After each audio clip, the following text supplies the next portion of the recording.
নমস্কার বন্ধুরা, দেখো আমি চলে এসেছি একটা ছোট্ট শর্ট ভিডিও নিয়ে। তো আমি তো কালকে রাতেই বাপের বাড়িতে এসেছি। তো আজকে দেখো রেডি হয়ে কোথায় যাচ্ছি।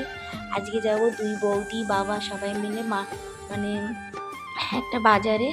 তো ওখানে শাড়ি কিনা হবে, ড্রেস কিনা হবে পয়লা বৈশাখের জন্য। তো এই যে দেখো মিঠি, তারপর আমার ছোট বৌদি এটা, আর ওই যে বাবা রেডি হয়ে আসছে, আর বড় বৌদিও আসবে।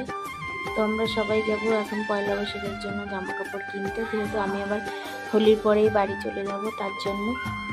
আর এই যে মা ছোটোটাকে নিয়ে রয়েছে, আর ওই যে ছোট বৌদি আর বাবা বাবা সাইকেলে করে যাবে, আর আমরা টোটোয় করেই যাব। আর এই যে দেখো পুচকেটা, ও রেডি হয়ে গেছে।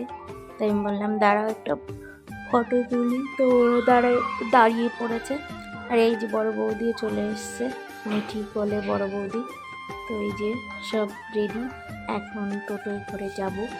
তো চলো বাজারে যাওয়া যাক।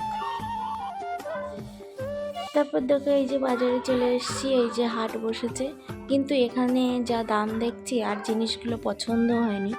এখানে রাখি রবিবারে হাট বসে তাই, কিন্তু একটা জিনিস এখান থেকে কিনিনি আমরা, পছন্দ হয়নি। পাশে আবার কাঞ্জিলালের দোকান ছিল, সেখান থেকে জামা কাপড় কেনা হয়েছে।